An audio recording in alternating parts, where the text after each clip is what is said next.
Buenas tardes a todos y gracias por vuestra asistencia. Queremos saludar al ilustrísimo señor alcalde del excelentísimo Ayuntamiento de Baeza, a don Pedro Cabrera, y a los concejales de Cultura y Servicios Sociales, al vicepresidente de la agrupación Arciprestad de Cofradías y Hermandades de Baeza. Sin ello no hubiera sido posible esta actuación y seguro que pasaremos una velada muy entretenida. Por favor, rogamos silencio en sus móviles para el buen funcionamiento de este espectáculo. El Grupo de Teatro Ilusiones le da la bienvenida a la representación de Malas, una obra de teatro en la que un grupo de mujeres se rebela valientemente contra las convicciones sociales de su época. A lo largo de la actuación, 7 mujeres, casi todas protagonistas de otras tantas obras de teatro, nos van a mostrar su decidida oposición a las leyes vigentes de su tiempo, dictadas siempre por los varones. Estas mujeres son Medea, del griego Eurípides, Lady Macbeth, del inglés Shakespeare, la vieja Celestina, de Fernando de Rojas, la brava Laurencia, de Fuenteovejuna, Nora, de Una casa de muñecas, la vejigense Patrocinio de Viedma y, por último, Bernarda Alba, la mejor caracterización de los dramas rurales de Federico García Lorca. Se trata de 7 ejemplos femeninos pertenecientes a diferentes épocas de la historia, cada uno en su contexto sociocultural, que han dejado una marca indeleble entre sus contemporáneos, por la trascendencia de su acto reivindicativo. Así podemos contemplar en escena la venganza despiadada de Medea, la ambición desmedida de Lady Macbeth, la astucia de la burdelera Celestina, el arrojo de Laurencia, la ansia de libertad de Nora, el compromiso social de Patrocinio de Viedma y el dominio opresor de Bernarda Alba. Estas mujeres desafiaron las normas impuestas por una sociedad patriarcal y se negaron a conformarse con lo establecido. A través de sus vivencias nos sumergiremos en un viaje lleno de desafíos, pero también de valentía, de dignidad y de empoderamiento femenino. Con un elenco talentoso como el que constituye el Grupo de Teatro Ilusiones, una temática cautivadora como ocurre en Malas y la acertada dirección de Juan y Villarreal, esta obra promete mantenerlo a todos ustedes, distinguido público, enganchados de principio a fin.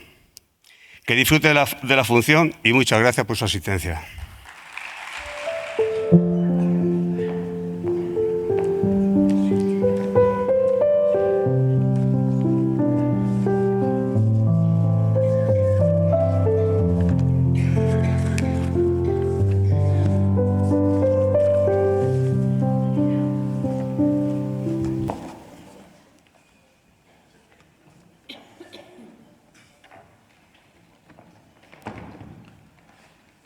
Ruego apague los móviles para no desestabilizar a las actrices.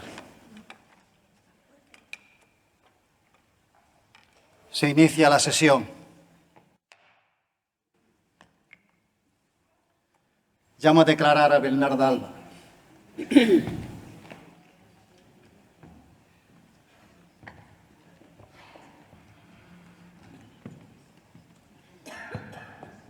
Bernarda. Usted es acusada de secuestro, intento de homicidio e incitación al suicidio. Puede declarar si así lo desea. Estoy aquí para declarar. Pero ya le adelanto al juez y a todo el público que vaya por delante mi inocencia. Que nunca hice nada que se le pueda reprochar a una mujer decente. Intentar imponerme disciplina a mí. A mí. Una mujer como Dios manda. A esa me la llevaba yo 8 años conmigo, para que aprenda lo que es obediencia. Que una mujer como Dios manda debe saber sus obligaciones. Y la primera obligación de una mujer es atender a su marido con devoción. Y si algo no le gusta, chitón. Que cuando una mujer se desboca, hay que domarla como una yegua para que vuelva al establo. ¿A mí me quieren juzgar? A mí. 5 hijas. 5 hijas como 5 soles saqué yo adelante, sin rechistar. Porque yo envidié 2 veces, señoría. Y mis 2 maridos, a cada uno le guardamos 8 años de luto, ni uno más, ni uno menos. Y mis hijas supieron respetarlo, porque ellos en vida buenos dineros que nos traían a la casa para sacarnos adelante y mantener la distinguida posición que tenía nuestra familia en el pueblo. Nosotros, a cambio, sus buenos pucheros calientes, sus camisas bien planchadas, blancas como las nubes y oliendo jabón del bueno. Así enseñó yo a mi hija, porque así me enseñó mi madre. María Josefa se llamaba, que luego acabó la pobre loca como un cencerro. La de azotes que han sufrido estas carnes para hacerme una mujer hecha y derecha, para luego culminar su vida como la terminó. Vestida de blanco, de novia, bailando y cantando por todas las habitaciones de la casa como una aparecida. ¿Qué podía hacer yo sino encerrarla? Por miedo a que se escapara por las noches, semidesnuda, y montara el espectáculo. ¿Qué mujer habría aguantado todo lo que yo llevaba encima? Mi madre no estaba secuestrada. Mi madre vivía en su casa. Y en esa casa todas acataban las normas. Todas. Y la que hacía amago de desviarse probaba de este jarabe.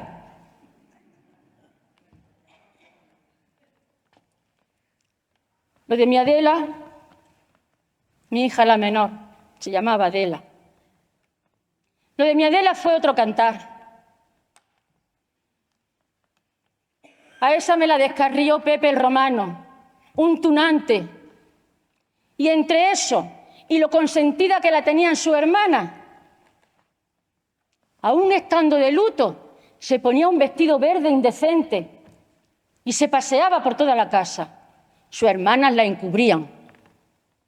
Que si esto, que si lo otro, que si qué sé yo. ¡Ay, cuántos castillos en el aire! ¡Cuántos pájaros tenían en la cabeza! Eso nadie me lo va a negar. Nadie me lo negará. De esa manera fue presa fácil para ese sinvergüenza de Pepe el Romano, que vio la ocasión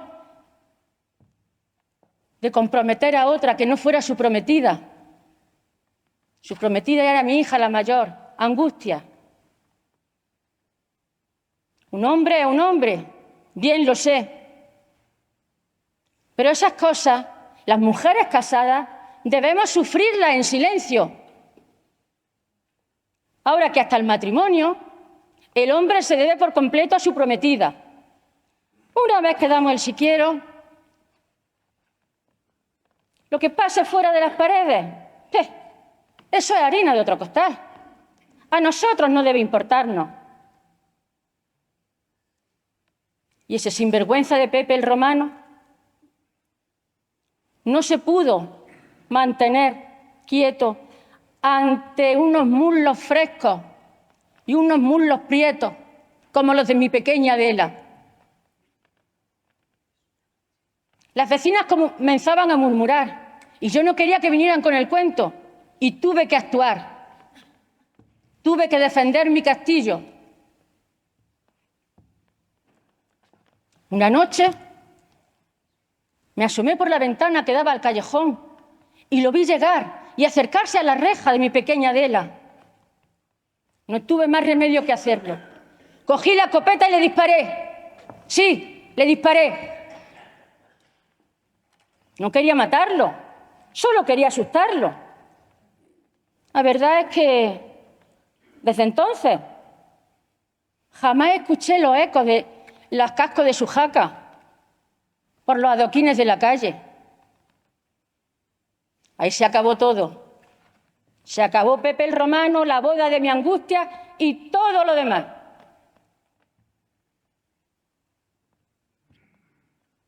¿Qué podía yo esperar de una cabeza loca como la de mi pequeña Adela? No tuve tiempo de forjarla. No, esa se me escapó de las manos. aunque hubiera tenido más tiempo, se me habría escapado. Por eso, cuando la vi colgada de la viga de su alcoba,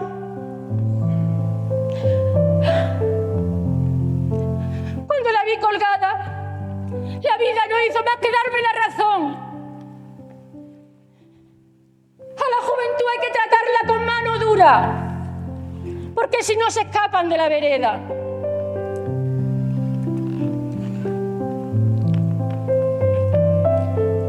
Pero una cosa que quede bien clara: mi hija murió virgen, murió virgen.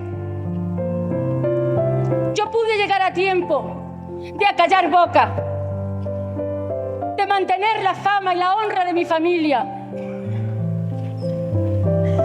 y de evitar las voces de mi vecina. A las malas lenguas,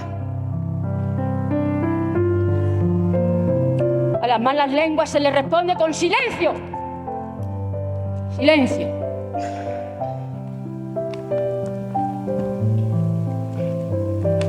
Puede retirarse la acusada.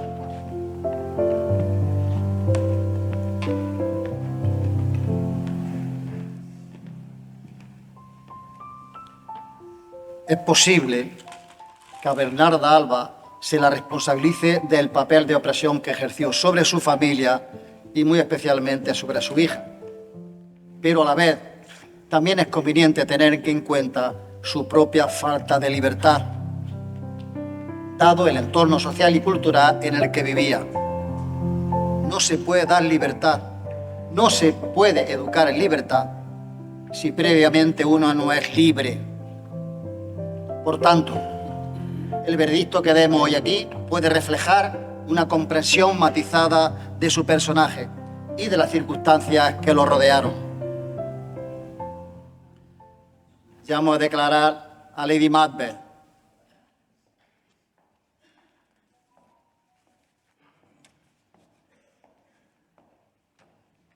Humillación, infamia, afrenta, deshonra. Continúo. Existen abundantes ejemplos de palabras para definir lo que se está llevando a cabo aquí conmigo. Miren a su alrededor. ¿Hay sentado en esa silla algún miembro de la realeza? No. ¿Quizá algún noble? Aquí la única reina que hay soy yo. Soy reina, fui reina. Y no existe en la tierra poder humano capacitado para enjuiciarme. Es más, ¿a cuántos reyes se han traído hasta este improvisado cadalso? Desde la época en que viví hasta hoy. ¿Cuántos reyes se han sentado en un banquillo que no sean con sus propias leyes? Vaya al grano, Lady Macbeth. Está bien, disculpe. ¿Cuántos reyes, decía, se han sentado en un banquillo que no sean con sus propias leyes? Las que ustedes utilizan para juzgar son las mismas que lo impiden. Soy reina. Fui la esposa de un gran rey, de Macbeth, el rey de Escocia, el que sucedió a un rey mediocre, y no por las líneas sucesorias, que son las que debilitan genéticamente las monarquías, sino por las leyes divinas, por las potencias de los astros y por la fuerza oculta de la naturaleza. Macbeth fue un gran general, un valiente y esforzado militar, cuyo valor le valió el título de barón de Casto. Pero su nobleza de carácter le impedía aspirar a más. Y yo a su lado, como un perro que se recuesta a los pies de su amo, tras cada jornada fría, noche tras noche, día tras día sufría cuando salía en campaña y dormía con la incertidumbre de su regreso. Pero a él no le importaba nada. Él se entregaba con tanto fervor a sus operaciones que no le hubiera importado continuar eternamente siendo un general. Dígame, llegado a este punto, ¿existe algún pecado que consista en querer mejorar las condiciones de vida de la persona que se ama?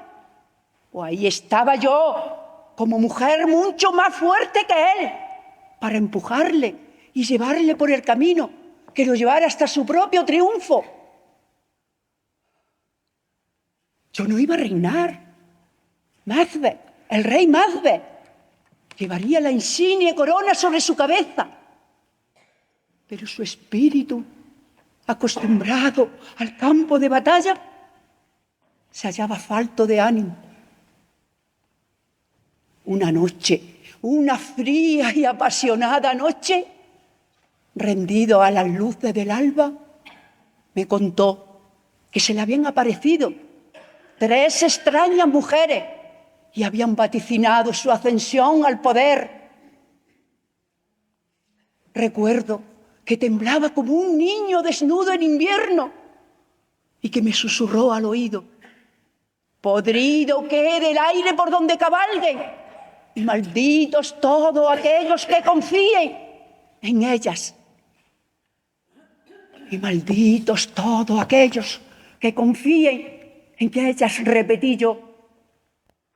¡Malditos todos! ¡Malditos seáis! ¡Malditos todos! ¡Malditos, malditos! ¡Orden! ¡Orden! ¡Malditos, malditos todos! Los hados le habían dado pista sobre su valioso porvenir con una inaudita certeza. Pero él lo había maldecido y despreciado a todos, sin saber la fuerza oculta del universo. Duncan, el rey de Escocia por aquel entonces, murió. Fue asesinado. Y no fui yo la que asestó los golpes mortales sobre su pecho, que hizo brotar la sangre como un arroyo. Sangre.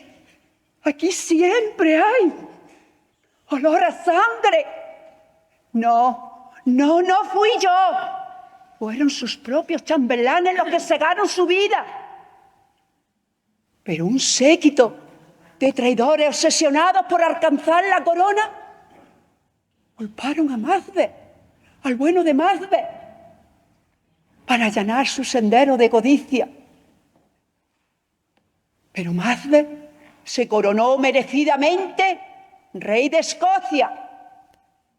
¡Avívate fuego! ¡Avívate fuego! ¡Orden! ¡Te llamo al orden! ¡Avívate! Continúe. ¿Lo ha escuchado? ¿Lo han escuchado todo? Los hados quieren vengarse. Desconfianza de mi amilanado rey. Quieren vengar en mí sus saciadas empresas.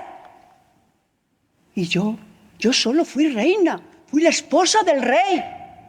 Yo creí en él y en sus predicciones. Le empujé a ser el rey de Escocia. Como cualquier mujer se crecería ante la cortedad de su esposo para enfrentarse a la vida. Pero jamás asesiné. Hice lo mejor para él y para su reinado.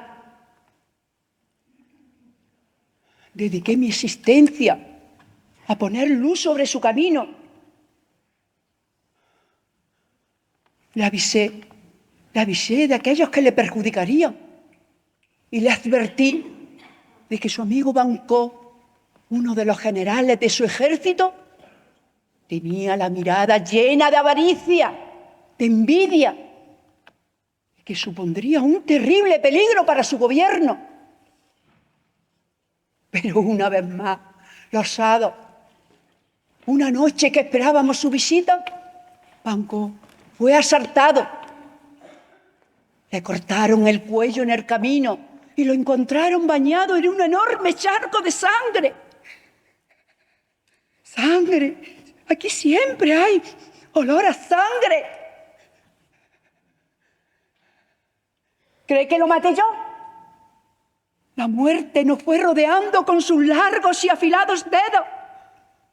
Y Macbeth tuvo que aprender a defender sus intereses. El bueno de Macbeth, el que temblaba ante una cortina que se movía en palacio, ante la sombra de su propia capa a la luz de las antorchas. Su alma se llenó de escorpiones. Fue reprochado por sus más fieles amigos y perseguido por unas incalculables fuerzas sobrenaturales. ¿Qué podía hacer yo? Solo continuar a su lado. Mi amado Macbeth, el mejor rey que haya tenido Escocia, el que dedicó sus mejores momentos a una honorable causa, cayó víctima de sus propias visiones. Y yo, la tachada de malvada Lady Macbeth, cuyo único pecado consistió en abogar y alentar devotamente a su marido, creí enloquecer. Después de haber pasado la vida sufriendo por él, de haber luchado con la fuerza de un hombre por él, de haber ayudado, avisado, aconsejado y defendido.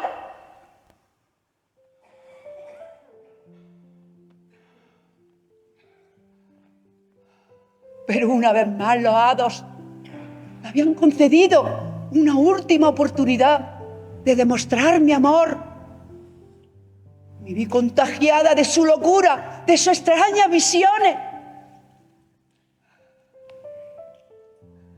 Macbeth, mi amado Macbeth, enloqueció de ira y no supo más que lanzarse a atacar enloquecidamente. Y murió como siempre hubo deseado, en el campo de batalla.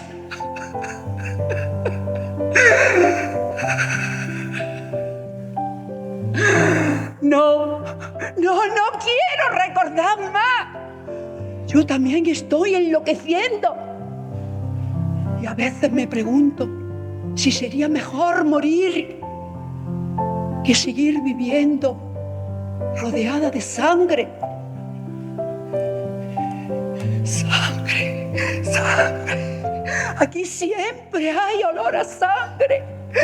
Sangre. Está bien. Su turno ha terminado. Puede retirarse.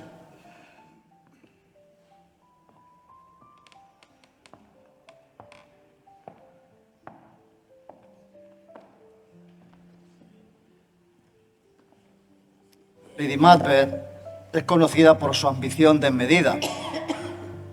Su comportamiento, al igual que en el caso de Bernarda Alba, está influenciado por el contexto social y cultural en el que vive. Vive en una sociedad patriarcal donde el poder y la ambición son valorados en los hombres, pero en cambio son condenados en las mujeres. Lady Macbeth, entre tantas, fue una víctima de las expectativas y presiones sociales a las que se enfrentaron las mujeres de su época. Llamo a declarar a Nora.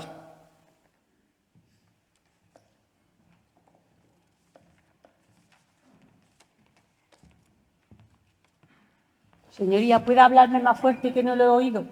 Bien, Nora. Es usted acusada de pedir un préstamo sin el consentimiento de su marido, abandono de hijos menores y falsificación documental. Puede declarar a su favor si así lo desea. No entiendo. ¿De qué quiere que me defienda? Le ruego que revise sus papeles y sus archivos. Mi caso no debe de tratarse más que de un error. ¿De qué quiere que me defienda? De haber abandonado a mi marido. Señoría, yo debo salir de aquí. Es insostenible que se me esté juzgando con la visión de otra época. Yo abandoné a mi marido y a mi hijo. Estoy de acuerdo. pero la vida me ha situado no como delincuente, sino como referente para otras muchas mujeres de hoy. Y conste que yo era feliz como hija, era feliz como esposa, era feliz y alegre como una alondra, hasta que desperté y tuve que tomar una decisión. Yo amaba a mi marido Torba Gerba más que a mi vida. Intentaba hacerle sonreír en los momentos en que estaba sumido por la seriedad y la monotonía de su trabajo. Cuando nos casamos, Torba no era más que un empleado de banca y su dinero apenas nos llegaba para cubrir los gastos de la casa. Así que tuvo que emplearse. No le quedó más remedio. El exceso de trabajo le hizo enfermar. Y entonces fue cuando tuve que demostrarle todo lo que le quería. La solución a todo esto era marcharnos un tiempo a Italia, pero no teníamos dinero para tan costoso viaje. Así que recurrí a un prestamista llamado Crostar, al que prometí devolverle poco a poco las 4.800 coronas que me prestó. 4.800 coronas. Era mucho dinero por entonces. Mentí a mi marido. Le dije que mi padre me había proporcionado esa cantidad. Mi marido jamás hubiese permitido que yo hubiese recurrido a un prestamista. Era demasiado serio y orgulloso. Una vez ya muerto mi padre y ya de vuelta a casa, a Torba lo nombraron director del banco donde trabajaba y nuestros ingresos subieron progresivamente. Nuestro nivel de vida se había elevado tanto que hasta pudimos contratar servicio para la casa y una niñera que cuidara de nuestros hijos. Hasta ahí todo era maravilloso. Yo aparentaba que nadie pasaba delante de mi marido y yo bailaba y reía constantemente. Pero detrás de todo aquello pesaba sobre mi cabeza como una espada de Damocles aquel maldito préstamo. ¿Y cómo satisfacía los pagos que le debía a Costa? Había convencido a mi marido de que era una auténtica derrochadora. Visitaba los grandes almacenes con frecuencia y todos los días llevaba paquetes a casa. Tenía que hacerle creer el papel que interpretaba. Le pedía dinero constantemente y cuando él quería hacerme algún obsequio, yo le convencía para que me lo diera en efectivo. Muñequita, eres una caprichosa y una manirrota, me decía mientras yo lo llenaba de besos. Y una vez que había conseguido todo lo que quería, el dinero lo utilizaba para pagar mi deuda. Así pasaron varios meses, uno tras otro. Muñequita, manirrota. Pero las cosas cambiaron. El usurero de Crosta quedó a cargo de mi marido. Casualidades de la vida. Y cuando el banco quiso despedirlo, me chantajeó. No solo con contárselo todo a mi marido, sino con denunciarme a la policía por falsificación. Me explico. Por aquel tiempo, mi firma no valía nada si no iba de la mano de un tutor. Y yo, asfixiada por conseguir el dinero, falsifiqué la firma de mi padre. Fue una insensatez. ¿Qué le vamos a hacer? Pero el fin podía justificar los medios. El dinero serviría para curar a mi querido Torba. Todo mi mundo de felicidad se estaba viniendo abajo. Yo era una muñeca para mi padre y no quise ser otra cosa que una muñeca para mi marido. Pero la vida nos lleva por caminos que no conocemos y tenemos que salir de ellos como sea. Yo no hubiese movido un dedo. Tenía todo lo que una mujer puede desear en la vida. El amor de mi marido, que me agasajaba, y de 3 niños pequeños. Tan solo me recriminaba Torba que comiera golosinas. Me pregunto, ¿qué pasaría si la vida te zarandeara y te diera una bofetada? Cualquiera que hubiese vivido el mismo sueño mío despertaría. Y eso me pasó a mí. Desperté. Mi marido recibió la carta que el malvado Crosta le escribió, explicándole todo lo ocurrido. Su reacción fue tan inesperada, tan extraña, que desperté. Mi marido se había convertido en un auténtico desconocido para mí. Yo solo era un peldaño más en su monótona y ordenada vida. Esposa, hijo, casa. ¿Cómo podía haber estado a la vera de un hombre que no le importaba ni una pizca, que no lo conocía por completo? Yo solo era un juguete de su posesión en el que podía jugar y divertirse en los momentos que no trabajaba. Su pajarito. No, me negué por completo de seguir siendo muñeca para mi padre a marioneta para mi marido. Yo tenía la suficiente fuerza y vitalidad para seguir adelante sin necesidad de nadie. Así que me marché, no lo dudé. Y fíjese, señoría, hasta en el último momento miré por su interés. No le quise hacer pasar por el mal trago de un divorcio. Eso hubiese sido una ofensa para su imagen pública, que era lo único que parecía importarle. Así que no lo dudé. Preferí quedar yo como la mala. Cerré la puerta y me fui. Y hay quien dice que yo abandoné a mi marido y a mi hijo. ¿Quién puede asegurarlo? Si alguien se interesa por mi vida, sabrá que hubo un final distinto. Así que si de algo soy culpable, es de haberle abierto la puerta a muchas mujeres que vinieron tras de mí. Juzguémoslas pues a todas. Juzguémoslas. Puede retirarse.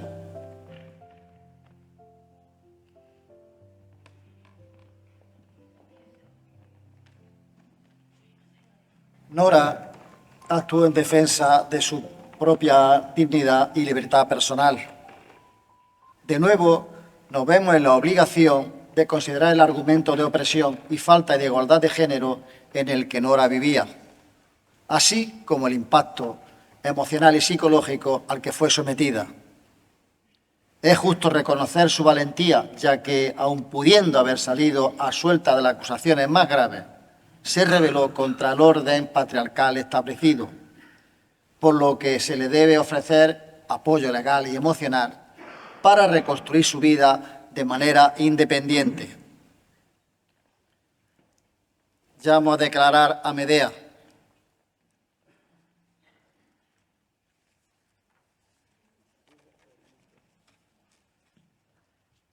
Medea, es usted acusada de matar a sus propios hijos y al amante de su marido. ¿Cómo se declara la acusada? Me declaro inocente. Soy inocente. Nunca asesiné a nadie por pura saña ni por placer. Usted ahora me juzgará y me condenará si así lo cree necesario. Pero he de decirle que mi estancia en esta tierra es inmortal. Mientras que millones de personas como usted morirán encerrados en el más profundo de los abismos. Por eso, creo que comprenderá que no conciba yo aquí mi existencia ante estas vulgares mujeres. Les contaré mi historia. Yo era una doncella hermosa que vigilaba un tesoro grandioso, el más adorado por todos los habitantes de la tierra. Un tesoro por el cual pueblos enteros habían enviado a su ejército hasta dejarlos perecer en la batalla. Un tesoro por el cual cualquier gobernante habría traicionado y habría matado sin piedad. Era una doncella hermosa y también era virgen. Virgen, porque no había sucumbido nunca a los brazos de ningún hombre. Hasta que apareció Jasón y me enamoré perdidamente de él. Fue tan grande mi amor que le creí cuando, aprovechando mi debilidad y mi inocencia, me prometió amor eterno, cuando la eternidad en términos humanos es inimaginable.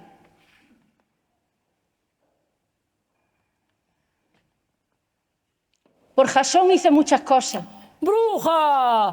¡Bruja! ¡Bruja! ¡Bruja! ¡Bruja! Guarden silencio. Bruja me llamaban, pero yo no era bruja, solo había heredado los poderes mágicos de las estrellas.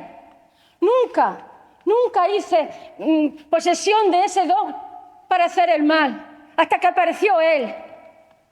Por él traicioné mi alma, traicioné a mi pueblo, a mi querido pueblo, y me traicioné a mí misma, convirtiéndome en una mujer sin honor y con la reputación mancillada.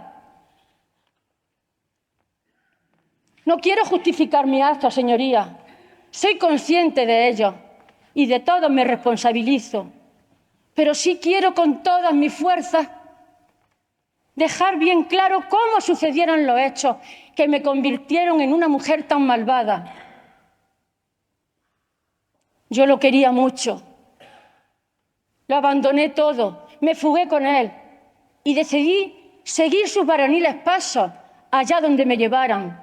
A la muerte, si hubiera sido necesario, lo hubiera seguido. Él me condujo a su pueblo. Fíjese, yo traicioné al mío, a mi querido pueblo, y él, sin embargo, me llevó al suyo. Entró como un verdadero héroe, portando el vellocino de oro, que fue el tesoro que yo saqué.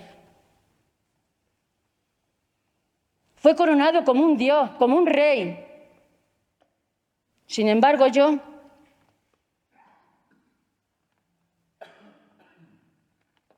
nunca fui bien recibida. Nunca.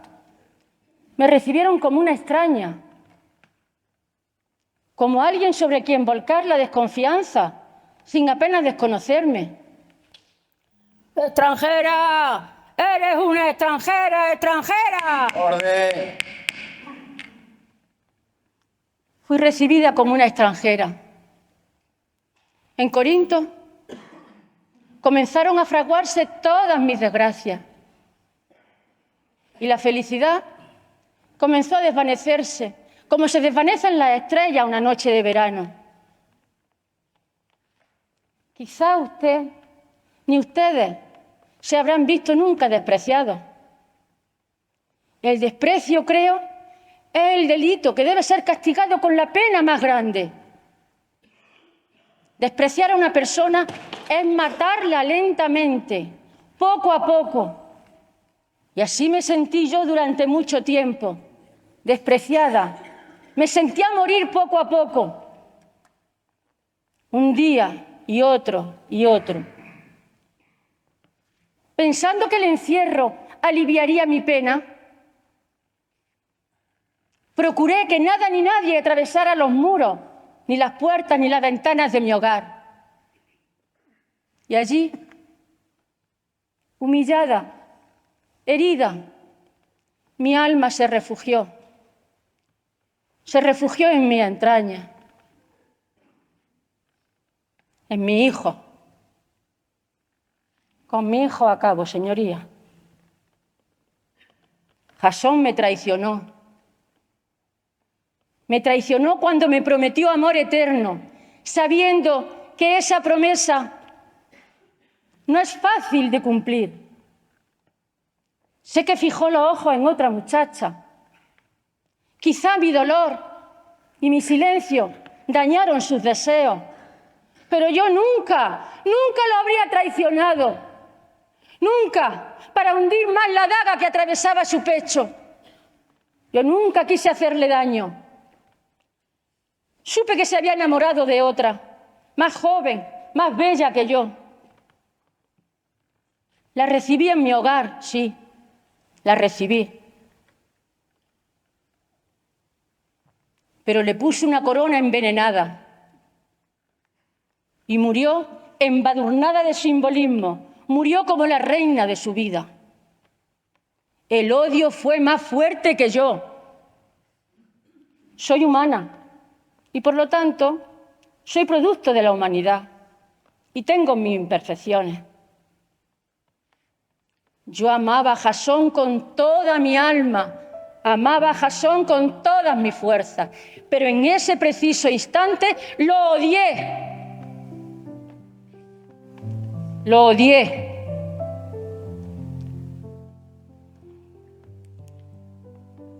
Y fue entonces cuando los maté. Maté a los hijos que había engendrado su traidora simiente.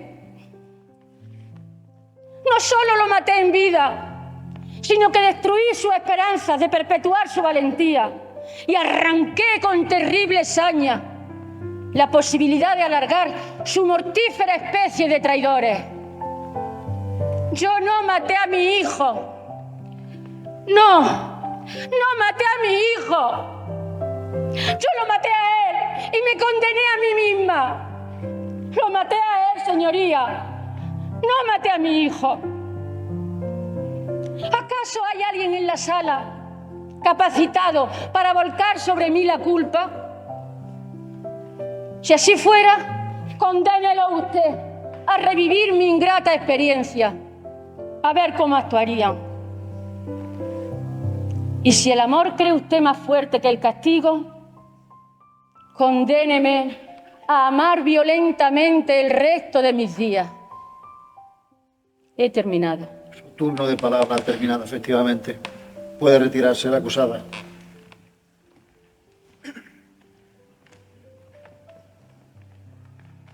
Está claro que Medea es autora de acciones extremas y violentas. Actuó en un estado de profundo sufrimiento y desesperación. En estos casos, se debe tender hacia la búsqueda de tratamiento psicológico y a la aplicación de medidas de rehabilitación, aun reconociendo tanto la gravedad de sus acciones como de los factores atenuantes que contribuyeron a la materialización de esas acciones. Llamo a declarar a Patrocinio de Viedma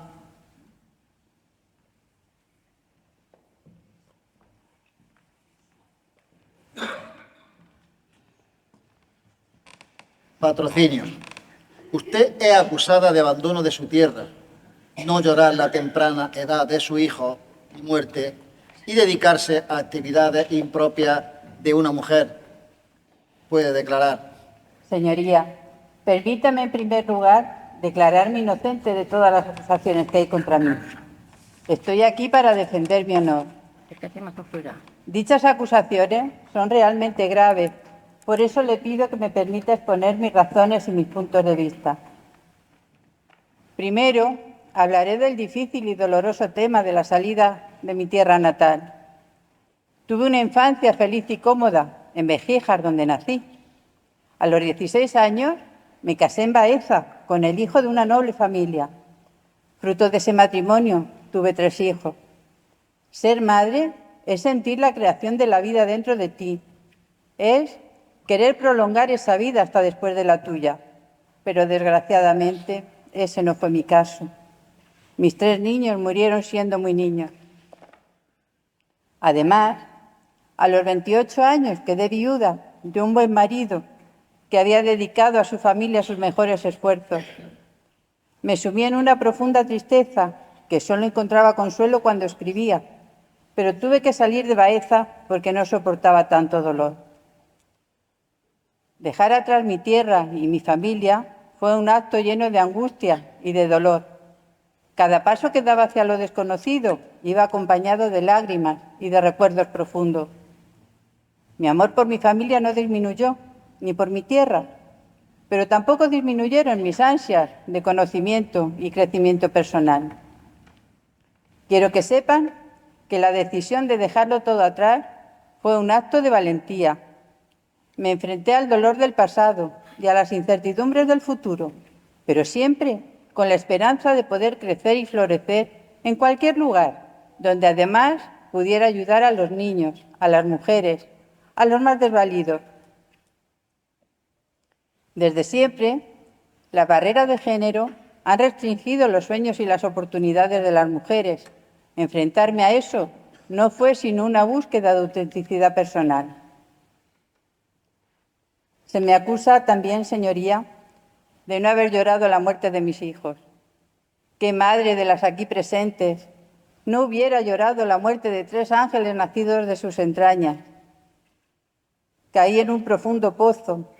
Solo vivía para recordar sus presencias, sus olores, sus risas, sus llantos, sus caritas redondas, sus ojos brillantes. Sus ganas de vivir se vieron truncadas sin que pudiéramos hacer nada. Mi vida hubiera dado yo por la suya. Hubiera cruzado los océanos para que todo hubiera sido diferente, pero no estuvo en nuestras manos. Las lágrimas no son la única forma de demostrar amor y apego. Como madre, amé y cuidé de mis hijos. Los quise, los quiero y los querré hasta después de mi muerte. Ellos fueron la fuente de la que brotaron los versos más sinceros y tristes que mi pluma pudo escribir. Por último, se me acusa, señoría, de dedicarme a actividades impropias de una mujer. Las actividades que una mujer puede realizar no solo están dentro de su casa. Yo quise dedicarme a escribir para expresar todo lo que sentía y, a través de mi obra, conseguir una sociedad mejor. Fui una gran defensora de los niños y de las mujeres, de los más desvalidos. Dígame, señoría, ¿eso es un delito? Yo creo que más bien mis acciones deberían ser reconocidas por mi preocupación por todos ellos. Los niños son el futuro de la sociedad. Todos merecen amor y respeto. Fundé un orfanato en Cádiz y dediqué mi tiempo y mis recursos para que los niños que allí vivían recibieran atención y cuidado, pues he creído y creo que los niños merecen las mejores oportunidades de la vida, sin importar las circunstancias de su nacimiento. En un tiempo en que las mujeres tenían muy pocos derechos, yo quise empoderar a mis hermanas. Creo en la igualdad de género y en la importancia de que las mujeres tengamos voz propia para así construir una sociedad más justa y equitativa. Mi obra literaria fue una herramienta que influyó positivamente en la sociedad de mi época. No quise escribir nada más que palabras en un papel en blanco, sino ideas que hicieran reflexionar y transformarse a los que las leían. Creo que a través de la belleza, de la prosa y de la poesía se pueden transmitir ideas profundas y trascendentales que toquen el corazón y la mente de los lectores. No me limité al papel que se esperaba de mí. Quise que mi pluma fuera un faro de esperanza y de cambios. Espero que sepan reconocer el poder de la literatura y espero también que reconozcan cómo mi obra influyó en la sociedad de mi época y posiblemente incluso en la de ahora. Mi historia no es la que se esperaba de mí, pero es mi historia, mi vida y mi legado. Les insto a ver más allá de las apariencias y a reconocer mi valentía para vivir una vida que sentí digna de ser vivida. Les agradezco su atención y su tiempo. Bien, puede retirarse la procesada.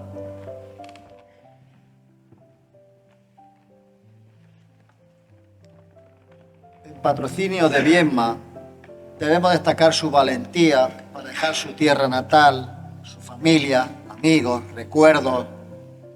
No lo hizo por abandono, sino por superación personal y el firme deseo de poder ejercer su altruismo.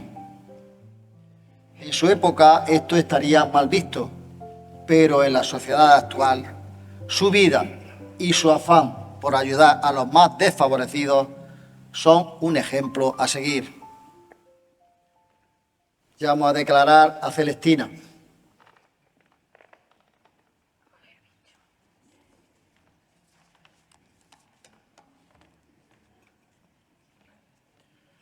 Celestina, está usted acusada de secretismo estafa y delitos contra la salud por la práctica de la brujería. Puede declarar. No acierto a saber quién me empujó a este pozo. Maldita la gracia que me hace verme acusada de tan viles patrañas. Ahora deberé demostrar mi inocencia a los cuatro vientos. Sepa vuecencia que nací al saber Dios en qué lugar, que no conocí padre ni madre, ni fecha en la que vine al mundo, por lo que tuve que andar desde muy temprana edad buscando un mendrugo de pan que llevarme a la boca y un oficio que me asegurara honradamente la vida. Crecí a la sombra de una tunanta que me enseñó artes mágicos. En cuanto que tuve dotes suficientes, me aparté de ella. Nunca sin antes hacerme con la receta que me serviría para curar todos aquellos males que ni los matasanos ni los dentistas eran capaces de curar. Pronto cogí buena fama y gocé de un buen prestigio. Pero las malas lenguas de muchos envidiosos y resentidos que veían perjudicados sus negocios me tacharon de bruja. Y le advierto a su señoría la diferencia, que yo no practicaba otra cosa más que la hechicería, lo mismo que hacían otras muchas y servían voluntariamente.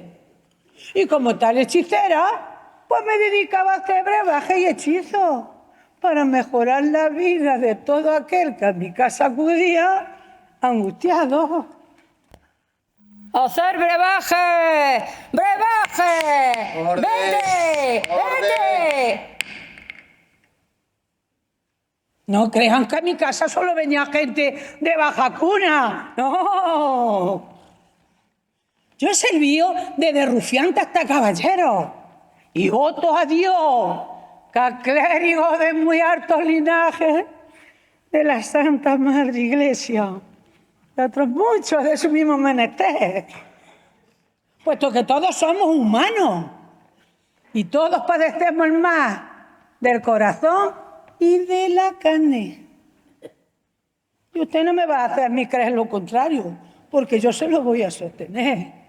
¿Que a qué muchacho no le gusta gozar de su moza, doncella y jovencita? Pues a eso me dedicaba yo las nochecitas de primavera, en dejar a las mozas casaderas en su estado naciente, cosiéndole. Y por muy poquito dinero quedaban tan contentas, ellas y ellos.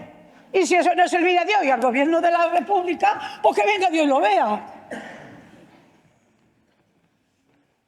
No dé crédito, señoría, a todo lo que escucha, que de envidia estoy bien servida. En mi casa no se ejercía el oficio más antiguo. Yo tenía acogida 9 muchachas, a las que crié y eduqué como si fueran hijas mías. Pero eran jóvenes y sentían los picores de la carne. Y traían a sus pretendientes, que como bella y lozana, era apretada de carne que estaban. Y yo, como buena madre, pues dejaba que se divirtieran a su ancha. No crean que me beneficiaba de algo, no. A lo sumo lo que percibía era unos maravedíes, de vez en cuando, un capón y viandas que llevarme a la boca. Si no hubiera sido de esa manera, ¿cómo podría yo alimentar la garganta hambrienta de mi hija? Y eso que decía, que yo la observaba mientras yacía. ¡Ay! ¡Ay! ¡Ay! Y si por eso se me tacha de tener prostíbulo, ¿a cuánto había que juzgar haciendo lo mismo que yo? Que yo, aunque vieja y fea, también tuve deseo. Y a una que otra vez me dejé llevar por los placeres del amor. ¡Desvergonzada! ¡Eres una desvergonzada! ¡Silencio! ¡Desvergonzada! ¡Guarda silencio!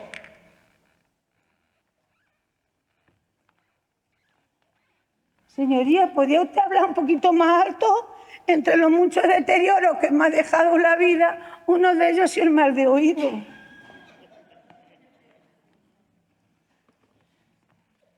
Y le ruego que me perdone usted esta acusación.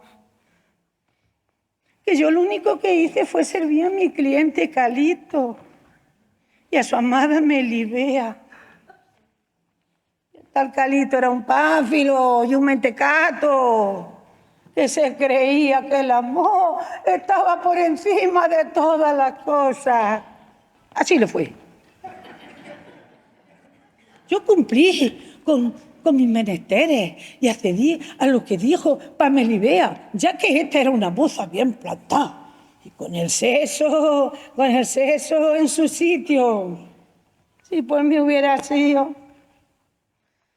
nunca hubiera mediado entre ellos.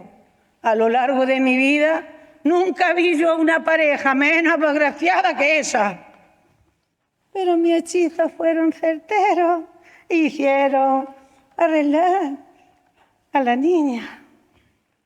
Lo que pasó de aquí en adelante no es culpa de esta que estás hablando. Pues de todo es bien sabido que la muerte de Calixto se debió a un mal paso que le hizo caer al vacío, y la de Melibea a un repentino exceso de amores y de humores. Lo que debía de llamar usted y que estuvieran aquí presentes es ese par de traidores, Pálmero y Selpronio. Ellos engañaron a su amo Calixto y lo hicieron de forma avariciosa. A ellos debe usted de pedir responsabilidad y no a esta pobre anciana, cuyo único pecado que ha cometido en la vida ha sido servir a Dios. Y al hombre también. Y si no me cree usted, respóndame usted sin ningún pudor que le atormente el alma. ¿Acaso usted no padeció de amores? Un momento, Celestina. Le insto a que se dirija a este tribunal con el debido respeto. Le recuerdo que no está en un prostíbulo. Puede continuar. ¿Acaso no intenta usted arreglar un entuerto a lo largo de la vida? Que no hay mal que 100 años dure. Y aquí delante de sus narices, seguro que hallará en mí algún remedio que le haga bien y procure solucionarlo. Sepa que ayer pude marcar una muela de ahorcado a muy buen precio, que junto a unos rabos de lagartija que corrían esta mañana por los muros del jardín, voy a preparar un bebedizo al menos que cante un gallo. Y si es por todo esto, por lo que se me acusa, sepan ustedes que yo soy cristiana y nunca me encomendé a otra fe que no fuera la verdadera. No había un ministro de la Iglesia ni inquisidor que dudara de mis creencias. ¿Y qué más puede aportar esta pobre anciana? ¿Qué más puede decir si el único pecado que cometió en la vida ha sido vivir en la miseria? Y si a usted le dio Dios entendimiento, convendrá conmigo en todo lo que he dicho. Que aunque han pasado los años y la maldad de los siglos me hace ser la más de las inocentes. Y la que esté limpia de pecado, Su tiempo ha terminado. la que esté limpia de pecado, Puede retirarse. que tire la primera piedra.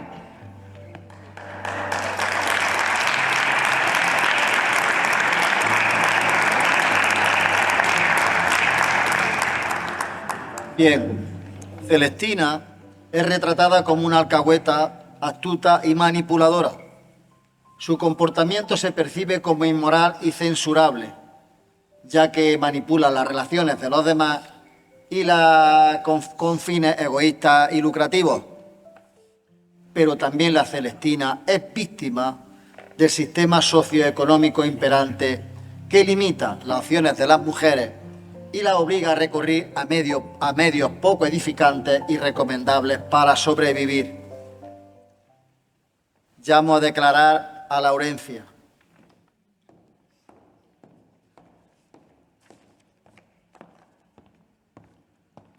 No. Laurencia, es usted acusada de rebeldía y de haber luchado para obtener venganza. Puede declarar. No, no es menester, señoría, que anuncie aquí mi presencia. Mi nombre y fama, Laurencia, se entiende por rebeldía. Ya sé que cualquier gobierno, la tempestad femenina, no la imagina del cielo, sino oriunda del infierno. Y así, un matón, un ladrón, un canalla o un asesino correrá mejor destino que una rebelde con saya. Aquí me tienen, señores, emitan su sentencia, que la rebelde Laurencia sabrá asumir sus errores. En una pequeña villa, Fuente Ovejuna por nombre, vivíamos todos en paz, hombres, mujeres y nobles, hasta que un comendador, señor de estas pobres tierras, vio por placer acosar a las mujeres. Frondoso, mi prometido, descubrió al comendador acosándome en el río con la peor intención. Mi amado se jugó la vida enfrentándose al bribón y siendo arrestado el día de la ceremonia de nuestra boda por tan justa sublevación. El malvado Fernán Gómez, nombre del comendador, acrecentó sus agravios a las damas del rincón. A mí, me arrastró ese día y a su casa me llevó. Y aunque no quiero pensarlo, ¡me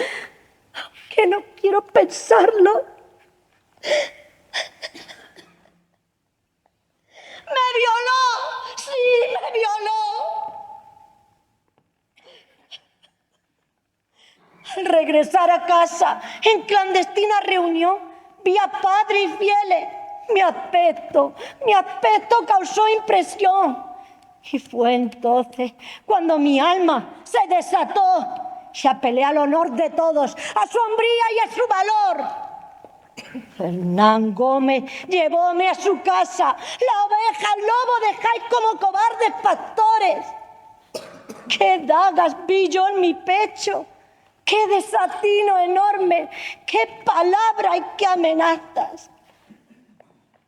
¡Qué amenazas por rendir mi castidad a su apetito torpe! Mis cabellos no se ven aquí, los golpes ni las señales de sangre. Vosotros, que sois nobles, padre y deudo, no se rompen las extrañas de dolor, de verme con tantos dolores. ¡Oveja soy! Lo dice Fuente Ovejuna el nombre. Entonces volví las almas en armas y el pueblo se levantó y ejecutó sin piedad al infame y vil señor, que fue despreciado por todos los abusos cometidos a las indefensas mujeres. La justicia tomó el pueblo y por doquier torturó, sin que palabra brotara por el más duro verdugo. Y tras agotar tormentos y no lograr confesión, la corona entró en la villa a dictar su desenlace. Y los católicos reyes, en su regia condición, consideraron muy justa la pública ejecución. Así es que, ¿qué autoridad sobre ese rey, mi señor, se atreve a juzgar de distinta manera? Mi rebeldía fue un acto de desesperación y valentía, no de maldad. Luché por la justicia y la libertad de nuestro pueblo. No podíamos soportar más el sufrimiento infligido por el comendador. Lo que hicimos fue un grito y unión de resistencia, no de maldad. Luché por la justicia. Ya sé que la justicia debe ser respetada, pero a veces, cuando las instituciones fallan en proteger a los ciudadanos, estos deben protegerse a sí mismos y a sus seres queridos. Pero el día fue un acto de desesperación y valentía, no de maldad. La justicia debe ser tomada por el pueblo. Pero lo que hice, vuelvo a repetir, fue en defensa de la justicia y la libertad. Ya sé, y espero que comprenda que mi corazón estaba en el lugar correcto y que lo que hice fue por un bien mayor.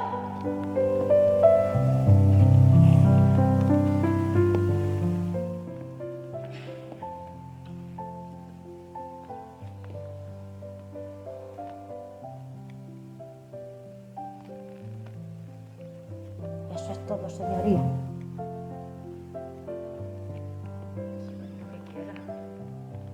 Puede retirarse.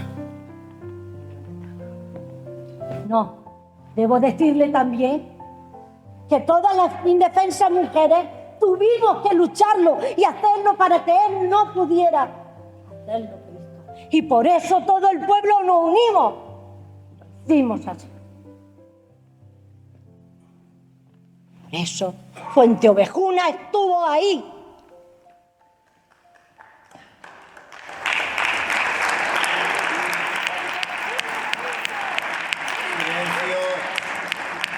Silencio. Su tiempo ha terminado. Retírese. Está bien, su señoría. Espero que tenga en cuenta toda mi defensa aquí expresada. No se me juzga a mí sola, sino a todo el pueblo de Fuenteovejuna. ¡Fuenteovejuna! ¡Fuenteovejuna, señor! Su tiempo ha terminado. Retírese.